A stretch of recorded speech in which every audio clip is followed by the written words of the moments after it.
This episode is brought to you by Meow Wolf. Because Danceportation returns to Meow Wolf Denver on Saturday, June 1st, with a takeover by Jay Wara. And they've got even more killer DJs to announce soon. Don't miss this rare cosmic dance party pulsing through all 4 floors of Convergence Station. You know, when I was tripping out about reading this, Paul, it was like, there are 4 floors. It feels like there's like 10. Tickets are on sale now. Visit meowwolf.org to get yours. That's meowwolf.org.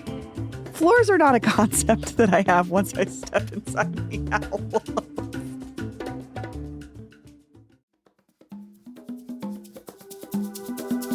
Today on CityCast Denver, we are proud to share the first episode of an exciting side project we've been working on. It's a limited-run podcast series called Lauren Boebert Can't Lose, because she has a primary coming up next month in a whole new district, and we think people are missing the real story and the implications of what her rise means for the future of Colorado and American politics. So please enjoy this first episode and let us know what you think. The Boebert hotline is open at 720-500-5418. Today is Thursday, May 23rd. I'm Bree Davies, and here's what Denver's talking about.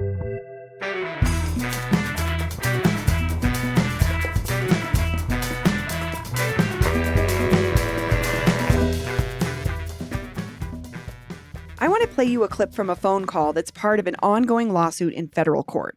Just like everything else in the story you're about to hear, it's explicit. She invited me over to his man camp. He was from Vegas, moved here to work on the rigs. According to the man who made this recording, that voice belongs to a person named Jessica Spalding, who used to work at a restaurant called Shooter's Grill in Rifle, Colorado. She's talking about her then boss, now Congresswoman Lauren Boebert, and Lauren's then husband, Jason Boebert. At the time, Jason worked on a remote natural gas drilling rig on the western slope of the Rocky Mountains. And they spent the night together and never parted. Boebert writes fondly about this time in the mid-2000s in her memoir, My American Life. She tells the story of meeting Jason for the first time and falling in love with his swagger. And he was at a man camp nearby and went to see him, and they were hotboxing meth in a little camper. It was really gross. So we lost touch for a while. But every now and again she'd call me and she said that he beat her up. 5 years ago, no one outside Colorado knew the name Lauren Boebert.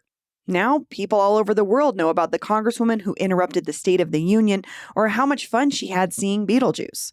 But they've also probably heard rumors like the one you just heard. As we reported this project, we ran into one after another. You see them in the chatter on social media. You hear them in bars around Denver.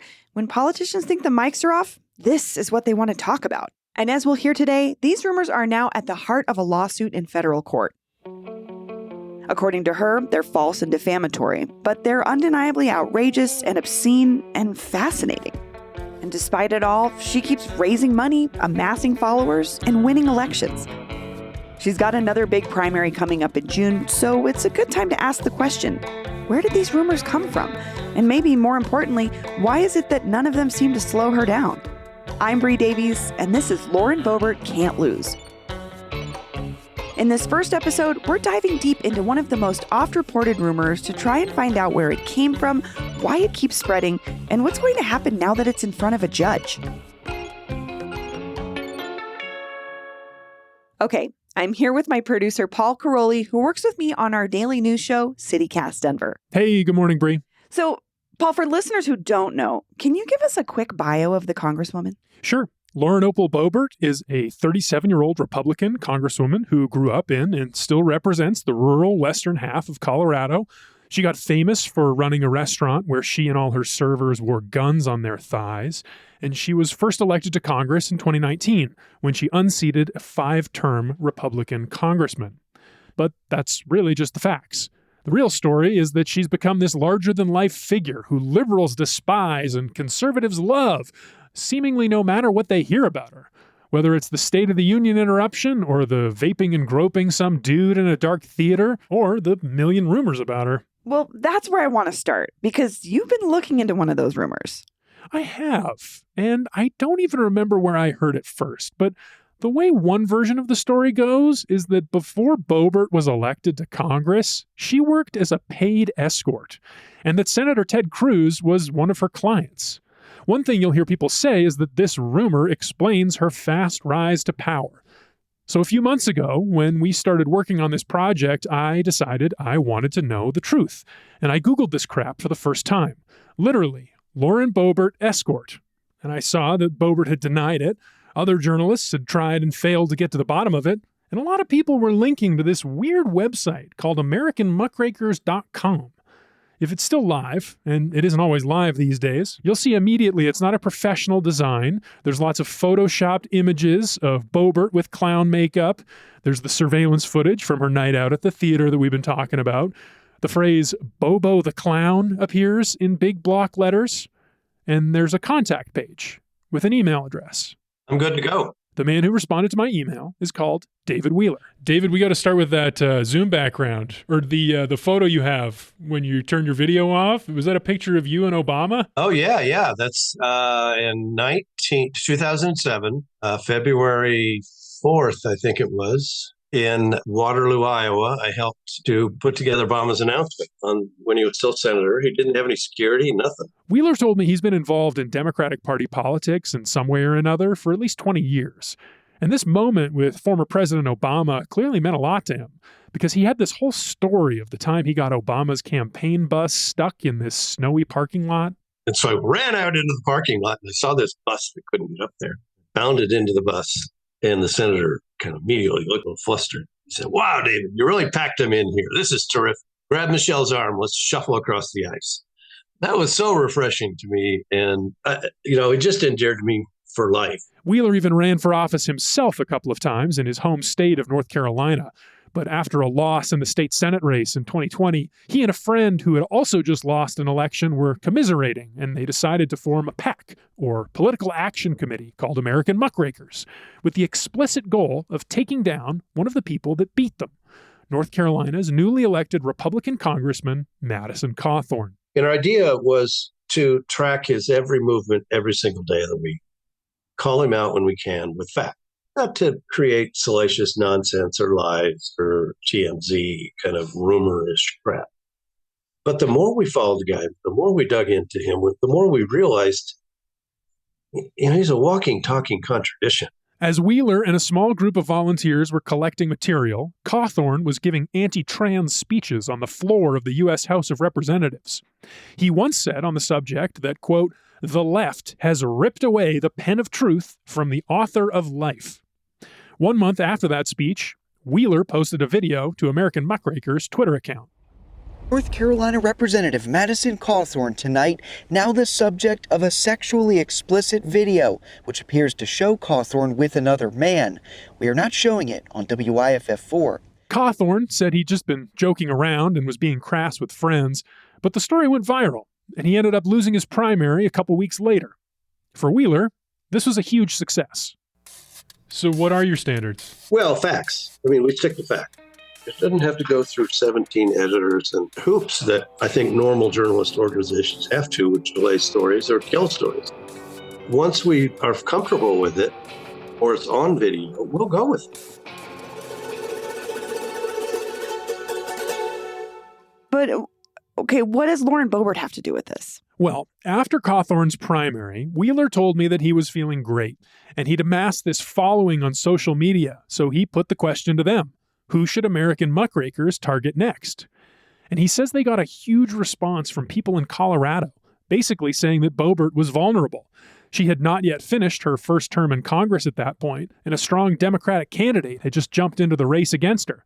So Wheeler started looking into it. Ironically, the similarities between Cawthorn and Boebert back then and even to this day are so crazy, it's unbelievable. They're both self-centered pricks. Wheeler bought a plane ticket and started putting out feelers to people who might know things about Boebert. Hey, I'm just doing a little background check on Lauren Boebert. He told me he got a tip from a Boebert family friend named Mike Bishop. The congresswoman was set to appear at a Republican primary debate at the Sky Ute Casino in Ignacio, Colorado. This was late May of 2022. I just wanted to meet with her and have a conversation and ask her a couple questions about what was going on. Hi, Representative Boebert. Hi, I don't know what you got going on here. I'm David Wheeler. What Wheeler hadn't told me was that he had made other stops already. He posted photos of himself standing a couple of miles from where Boebert lived to Facebook. And based on her reaction in the video he made of the exchange, it sounds like she was familiar with his work. Okay. Hi, Representative Boebert. Hi, I don't know what you got going on here. I'm David Wheeler. Oh, Pleasure to meet you. David Wheeler. Goodbye. Yes, Mr. Bishop. Come on, Jason. Okay. We get a lot of information that isn't true, and a lot of it is true. So I just wanted to ask her some basic questions and try and get to know her, and maybe some of what I was being told there would be an answer for. Wheeler told me that he just wanted to shake the Congresswoman's hand, but Boebert had a different impression. She would later tell the Grand Junction Daily Sentinel that Wheeler, quote, physically grabbed my right hand and would not let go until after I forcibly pulled it away. And then she later used that, had the gall to use that in a temporary restraining order that I was trying to attack her. In her request for a restraining order, Boebert said, quote, David Wheeler's totality of conduct, including repeated threats, physical actions, and conduct concerning direct contact with me, and publicly communicating information about my location and my family's home, have caused me to fear for my safety and the safety of my family. I went down there to this debate with full intentions just to meet her and say, hey, could we have a coffee at a later date? I'm going to be here for a couple more days. She disrespected me in that she assumed that I was there to cause trouble.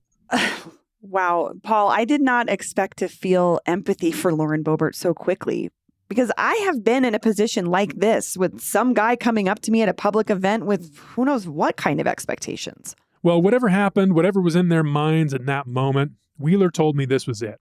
He felt like he'd already had a win in his back pocket with Cawthorn getting voted out of office, and he had this online crowd cheering him on, and this was the moment he decided to try to do the same to Boebert. We didn't decide that we were actually going to go after her until she decided to be an asshole. Oof. So he reached out to people who said they knew her, and he asked for dirt. People were ready to unload on her in a way that, even with Cawthorn, we didn't have. And now I'm going to play you some more clips of phone calls from the federal lawsuit that we'll talk about in a little bit. They'll give you a taste of Wheeler at work. She had another guy in her house. She was cheating on her husband. She was doing meth. I was like, what the fuck? Seriously? You saw her doing this? Yeah. And he was at a man camp nearby and went to see him, and they were hotboxing meth in a little camper. It was really gross. He said that he would vote for Obama again, and she pulled a gun out, put it to his head, and when she pulled it away, she giggles and goes, it was loaded. Listening to these recordings, I didn't know what to make of Wheeler's stories. Some of his sources were anonymous, some of their voices were distorted. It just didn't make sense to me. David, I'm interested in how you actually did this, because I've been trying to talk to anyone who knew her, former friends, current friends, like employees, employers, and I've been striking out with folks left and right. You did not have that experience. How did you do it? Well, I probably ruined it for you, to be honest with you, because many of those people came forth the assumption that they could give us information, but they're not really involved.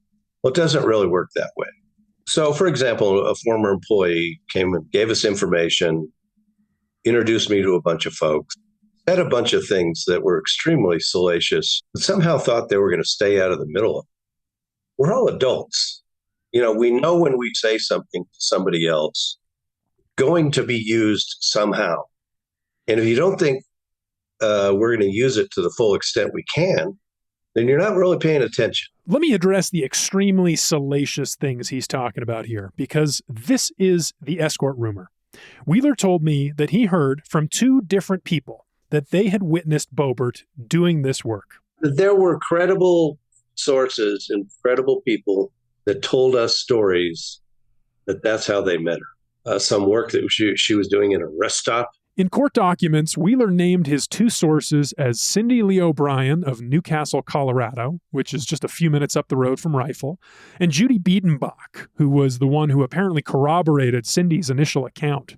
That account included the detail that Cindy personally witnessed Boebert doing paid escort work for one of the Koch brothers at a party at another billionaire's house in Aspen, which is also quite close to rifle. And the details behind it were so vivid and so straightforward and were confirmed by another person that it just seemed inconceivable. Why would these people be making up stories? I mean, I can think of a reason, if you're asking. Well, I mean, if they're political opponents of hers, but they're not political opponents of her. I mean, they're just people that know her or have followed her. I tried to get in touch with Cindy Lee O'Brien and Judy Biedenbach. I actually called 12 different Cindy Lee O'Briens and Judy Biedenbachs, and no one would talk to me. We also called this strip club called Fantasy Grand Junction, where Cindy supposedly told Wheeler that she saw Boebert working, and they denied Boebert was ever there. I also emailed the Koch brothers PAC, Americans for Prosperity, and they denied everything as well. But then there was also the Ted Cruz thing. The allegation that Cruz only helped Boebert's career after they allegedly met at that party. It seems like the Cruz stuff is more circumstantial. Like he happened to be in Aspen. He happened to have made this big donation to her campaign. Like, I don't know if there's more than that you have evidence for. Well, I think that's a fair criticism, but I go back to Cindy's testimony and conversations. This wasn't just a one-off email she sent to me. I mean, I met with her right there in her hometown. We had lunch. I taped it. She knew I was taping it. She sent me these long text messages and emails. If that isn't evidence, then I don't know what is. Wheeler did tell me that Cindy had at one point given him a receipt connected with the party in Aspen. He told me he'd send me a copy, but he never did. And for good measure, I emailed Ted Cruz's office and never heard back from them either. I gotta tell you though, David, that's the issue I keep having with this is because you're going in with an agenda, you're gonna hear stories that align with that agenda. You're not gonna hear the whole story. So you're not always going to get the whole factual context of a situation. And I wanted to ask you, do you worry about confirmation bias? No, because most of it's backed up by text messages, video. You've seen of some of it. I haven't seen that much of it, to be honest with you. I've been combing through your website. I'm listening to conversations about incidents that are secondhand, and I'm not seeing evidence. I'm not seeing those text messages. Well, they don't have to be verified. I've signed an affidavit that said they're true and submitted it to the court. If it's not, go to jail for perjury. David, hold on a second here. The court? What court are we talking about? The judge who has our defamation case, federal judge. She looked at it all. She listened to it all. And the judge sided with us and said, no, that's not bullshit. Wheeler has a preponderance of evidence that is likely to be proven at trial. The defamation case and the trial David just mentioned, we're going to get to that right after a quick break.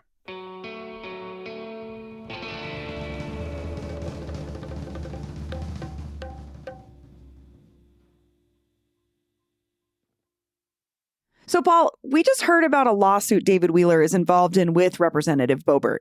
Can you catch us up? Yeah, let me take you back to June 14th, 2022. Boebert had a primary election just 2 weeks away, so Wheeler collected all the stories he thought would be the most damaging, and he alerted the press.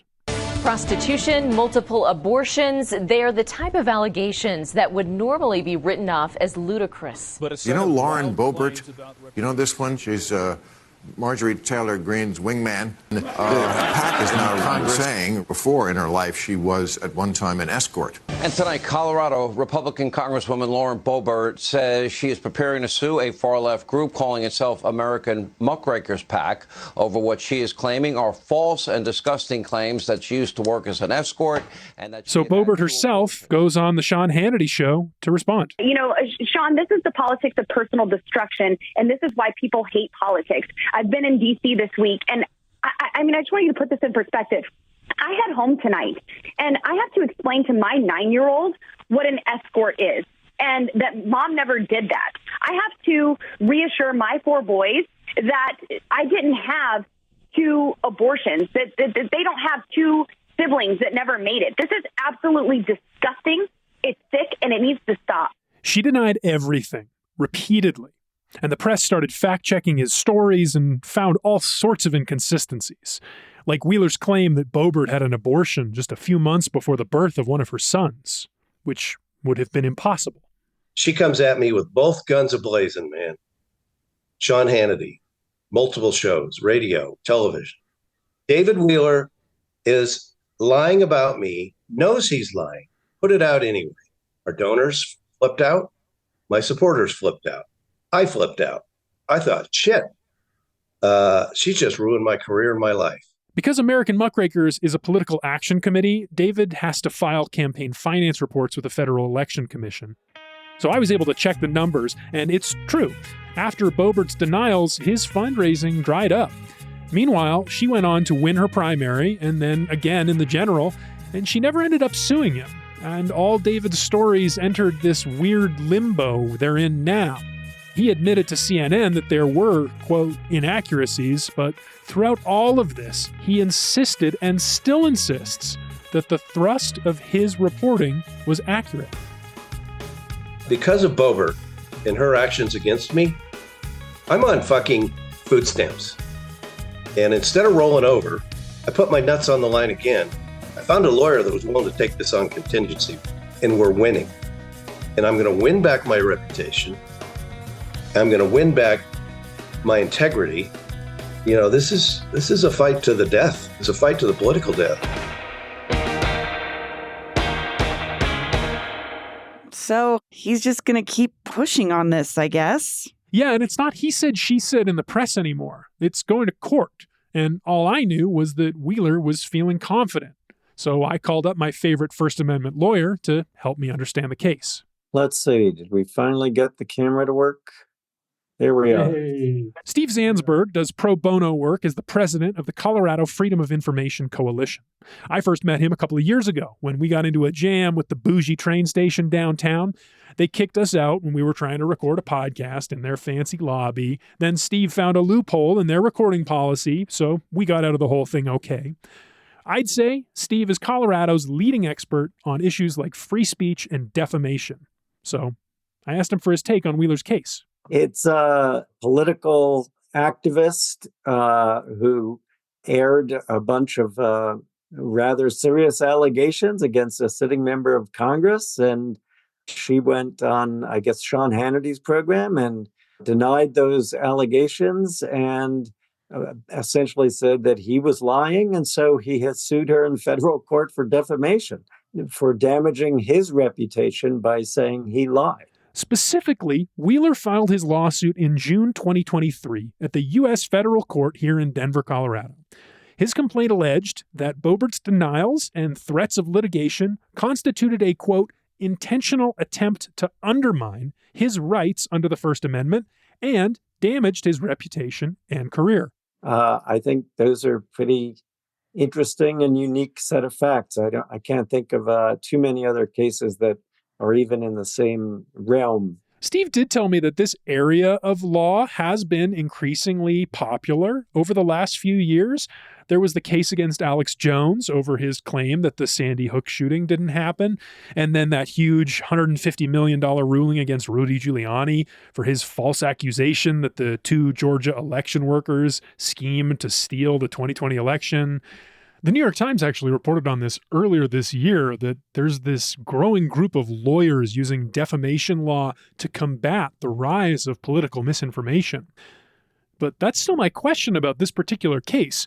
Can we dismiss all these stories Wheeler collected as misinformation when we really don't know for sure? Well, that's the theory of how our civil litigation process works. Yes.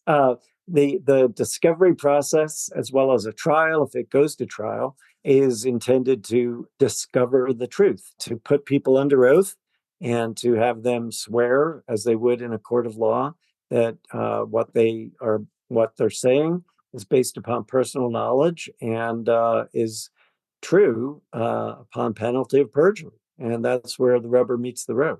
You're laughing a little bit, though, Steve. Do you not expect the truth to come out during that process? Well, I've been involved in civil litigation for close to 30 years now, and the truth doesn't always come out, and people don't always tell the truth, even under oath. I know that might shock some people, but it does. It's not infrequent that people, even sworn to tell the truth, do otherwise. But Steve told me we're not yet even that close to the dramatic courtroom confrontation that Wheeler seems to be angling for. At this point, Mr. Wheeler's correct that the motion to dismiss the complaint was denied without prejudice, but it's basically been punted or converted into a motion to dismiss the proposed first amended complaint. Steve explained to me that what the judge actually did is ask Wheeler's lawyer for more details, which he then offered. And Boebert's lawyer has now again asked for the case to be thrown out. And that's where things stand. So there is still a pending motion to throw out the entire case at this point. To the extent that Mr. Wheeler says otherwise, he's mistaken. So according to Steve, the judge didn't validate Wheeler's claims, but they didn't totally dismiss them either. So we could end up seeing all of his sources, the ones who wouldn't talk to me, compelled to take the stand to testify under oath.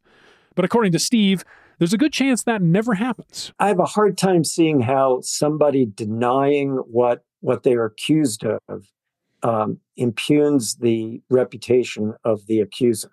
That's a big leap. Merely to say, you accused me of murder, and I said, no, I've never murdered anyone. And by denying what you accuse me of, I'm defaming you? That's a stretch. So that's it? Like, we might just never know? Unfortunately, yeah. I tried to get to the bottom of this most frequently repeated rumor about Lauren Boebert, and the bottom apparently is here, with a judge still yet to decide who's in the right. One thing is very clear to me, though. A courtroom is really not a great place to go looking for the truth.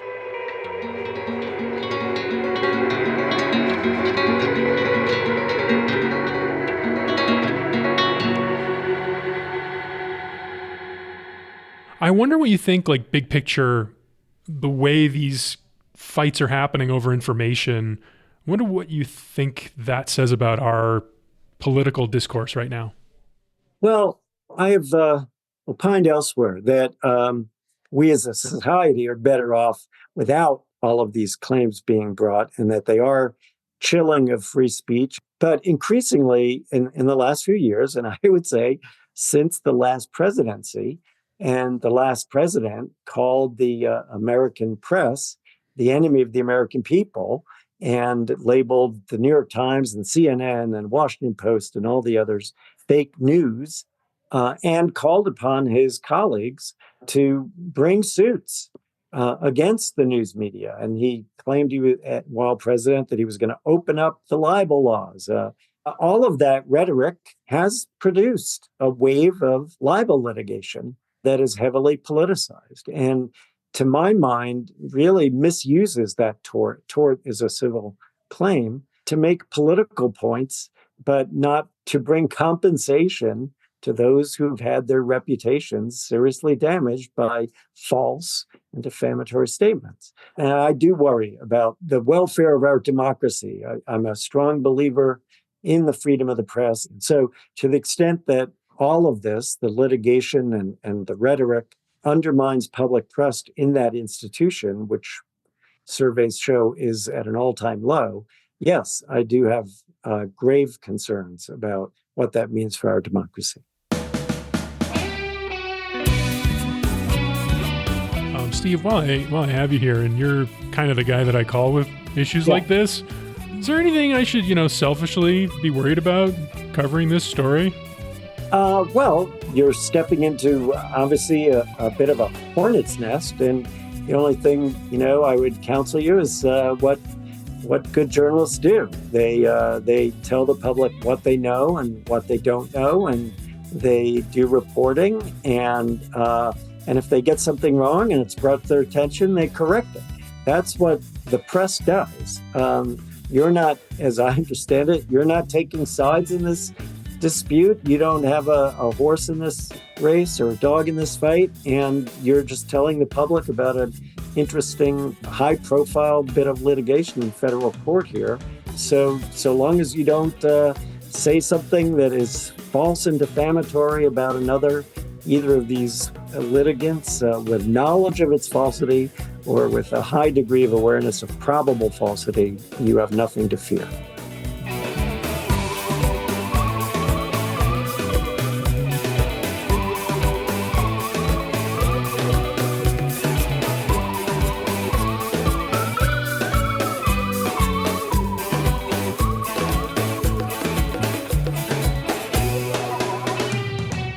It's true.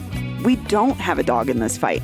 But we do have an election coming up, and we want to understand the force of nature that is Congresswoman Lauren Boebert before this increasingly famous politician surprises us all over again. Just moments ago, we heard loud cheers from inside Boebert's restaurant, Shooter's Grill, and then she came out to address media. Take a listen. I am so proud and so honored to announce that I will be the first mom representing Colorado's 3rd Congressional District. There is so much in the United States Congress that we need to tackle, and I am so eager to prove to all of my opponent's supporters how much that we are going to get done.